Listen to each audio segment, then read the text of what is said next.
ఉద్యమ నాయకునిగా చూసిండ్రు. ఆ తర్వాత 10 సంవత్సరాలు కేసీఆర్ని ముఖ్యమంత్రిగా చూసిండ్రు.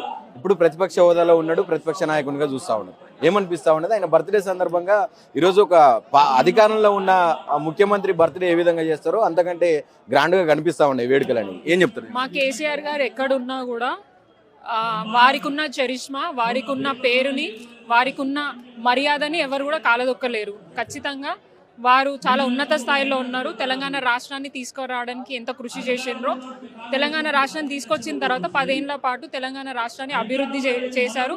చాలామంది ప్రజలకి సంక్షేమ పథకాలు అందించిండ్రు. ఇప్పుడు ఓడిపోయినప్పటికీ వాళ్ళు ప్రతి ఒక్కరు కేసీఆర్ గారినే ముఖ్యమంత్రి లాగా చూస్తున్నారు తప్ప రేవంత్ రెడ్డి గారిని అయితే కాదు. అది అయితే క్లియర్గా కనిపిస్తుంది. ఈరోజు వారి బర్త్డే సందర్భంగా తెలంగాణ నలుమూలల నుంచి తెలంగాణ ప్రజలు కేసీఆర్ గారి మీద ఉన్న అభిమానంతో వారి గురించి పూజలు నిర్వహించడం, బర్త్డే సెలబ్రేట్ చేసుకోవడం అనేది చాలా సంతోషంగా ఉంది. రేపటి రోజున మళ్ళీ కేసీఆర్ గారే ముఖ్యమంత్రి అవుతారు అండ్ తెలంగాణ రాష్ట్రాన్ని కాపాడడానికి వారే ముందుకు వస్తారని చెప్పేసి మాకైతే నమ్మకం ఉంది. మున్సిపాలిటీలు అయిపోయినాయి. చైర్మన్లు, వైస్ చైర్మన్ల ఎన్నికకు సంబంధించి వాళ్ళ ఎంపికల మొత్తం అన్ని మున్సిపాలిటీలలో గందరగోళం కనిపిస్తూ ఉన్నది. ముఖ్యంగా కొన్ని చోట్ల అయితే ఇంకా దాడులకు దిగుతూ ఉన్నారు. ఈ తొర్రూరు ప్రాంతంలో 144 సెక్షన్లు కూడా విధిస్తూ ఉన్నారు. ఏం చెప్పాలనుకుంటున్నారు? గతంలో బీఆర్ఎస్ ఉన్నప్పుడు క్లీన్ స్వీప్ ఎట్లా చేసిందో మీ అందరికీ తెలుసు. సరే, అది ప్రభుత్వంలో ఉన్నప్పుడు ఖచ్చితంగా ఆ ప్రభుత్వాలకి ఫేవర్గానే రిజల్ట్ వస్తాయి అండ్ సంక్షేమ పథకాలు డెవలప్మెంట్ బేస్ మీదనే మనకు రిజల్ట్ అనేది వస్తుంది. కానీ ఇప్పుడున్న కాంగ్రెస్ పార్టీ 2.5 years నుంచి ఏం డెవలప్మెంట్ చేసిందని చెప్పేసి ప్రజలు వారికి అవకాశం ఇస్తారు. ఇప్పుడు మీరు రిజల్టే చూసిండ్రు. క్లీన్ స్వీప్ అంటుండ్రు. 100 seats రాలే, కనీసం 80 seats రాలే, కనీసం 60% కూడా రాలేదు. అయినా కూడా దాన్ని క్లీన్ స్వీప్ అనడం జరుగుతుంది. సో విజయము అధికారంలో ఉన్నప్పుడు కాదు, ప్రతిపక్షంలో ఉన్నప్పుడు గట్టిగా ఫైట్ చేసి ఎన్నికలలో గట్టిగా నిలబడ్డారు మా కౌన్సిలర్లు అందరూ. వారికి ధన్యవాదాలు తెలియజేసుకుంటున్నాము. అండ్ ఇప్పుడు మొన్న ఏదైతే చైర్మన్లని, మేయర్లని ఎన్నుకున్న సమయంలో కూడా పోలీస్ వాళ్ళని అడ్డం పెట్టుకొని కౌన్సిలర్లని ఓట్ వేయనీయకుండా, కౌన్సిల్ హాల్కి పోనీయకుండా ఎక్కడికక్కడ అడ్డుకొని ఇబ్బంది పెట్టే ప్రయత్నం. అండ్ మీరు అన్నట్టు తొర్రూరు ప్రాంతంలో నిజంగానే ఏదో 144 సెక్షన్ లాగా ఎవరు ప్రజలు బయటికి రాకుండా ఉండడానికి అంటే ఏదో భయంతో చేస్తున్నట్టు అనిపించట్లేదు.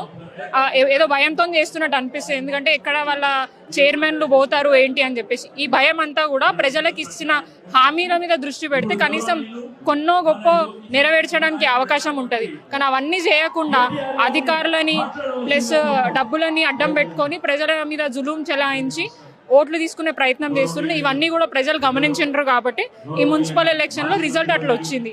అండ్ రేపటి రోజున జిహెచ్ఎంసీ ఎలక్షన్లు కూడా ఖచ్చితంగా దీనికి ఇంకా ఎక్కువ రిజల్ట్ వస్తుంది. ఏదైతే 150 నుంచి 300 అయినాయో 200 పైగా కూడా బీఆర్ఎస్ పార్టీ గెలుస్తుందని నమ్మకం. జాతిపిత కేసీఆర్ గారి బర్త్డే జన్మదిన సందర్భంగా అందరూ విశేష చెప్పుకుంటా జాతిపిత అనే ఆ టైటిల్ని మెన్షన్ చేస్తూ ఉన్నారు రాష్ట్ర వ్యాప్తంగా. రీసెంట్గా చూసినాం ముఖ్యమంత్రి గారు ఎవరికి జాతిపిత, ఎవడు జాతిపిత అని చెప్పి మాట్లాడినటువంటి సందర్భం కనిపిస్తాం. ఏం చెప్తారు దానికి? వానికి కాకపోయింది కానీ మాకు మాత్రం తెలంగాణ రాష్ట్రానికి జాతిపిత ఎవరైనా ఉన్నారంటే వారు కేసీఆర్ గారే. ఖచ్చితంగా ఆయనకి అప్పుడు సోనియా గాంధీనేమో బలిదేవత అన్నాడు, మళ్ళీ ఇప్పుడేమో సోనియమ్మ తెలంగాణ రాష్ట్రం ఇచ్చిన దేవత అని మాట్లాడుతున్నాడు. అట్లా వాళ్ళలాగా రెండు మాటలు చాతగావు మాకు. ఇప్పుడైనా ఎప్పుడైనా రేపటి రోజునైనా కూడా తెలంగాణకి ఎవరైనా ఉన్నారు జాతిపిత అంటే అది కేసీఆర్ గారే. వారితో పాటు ఎంతో మంది కదిలి వచ్చి తెలంగాణ రాష్ట్రాన్ని తీసుకొచ్చినారు. వారి మీద అభిమానంతో, ప్రేమతోటి మేమందరం ఇచ్చినాం. కేసీఆర్ గారు అడిగి తెచ్చుకున్న బిరుదు కాదు, మేమందరం వారి మీద ప్రేమతో, అభిమానంతో ఇచ్చినాము. నీకేగా పేరు కావాలంటే గట్ల కేసీఆర్ గారి కంటే మించి పని చేయి. ఇప్పుడు నీకు నువ్వేదో బూతుల పిత అని అంటున్నా, ఆ బిరుదు నీకు ఇచ్చేలాగా ఉన్నారు తెలంగాణ ప్రజలు. సో అక్కడి దాకా తీసుకురావద్దని నేను తెలియజేస్తాను. ఎన్నికలు ఆశించవచ్చా దగ్గరలో? ఖచ్చితంగా మేబీ లైక్ ఏప్రిల్ ఆర్ మే పెట్టే అవకాశం ఉన్నాయి. సో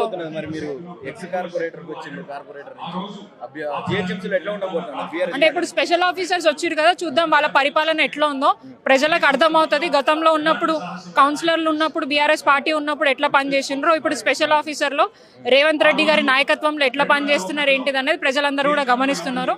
పొద్దున్న లేస్తే ఇంటి ముందు చెత్త తీసేటోడు గతి లేదు, దోమలు వస్తే మందు కొట్టడానికి గతి లేదు, బస్తీ దవాఖానలోకి పోతే డాక్టర్లు గతి లేరు. ఎక్కడికక్కడ అధికారులు నిర్లక్ష్యం చూపిస్తున్నారు. ఖచ్చితంగా వారిని ప్రశ్నించాలంటే ప్రతిపక్షంగా ఉన్న బీఆర్ఎస్ పార్టీ మాత్రమే సాధ్యం అని చెప్పేసి ప్రజలు కూడా రేపటి రోజున ఎలక్షన్లలో ఓటు వేయడానికి సిద్ధంగా ఉన్నారు.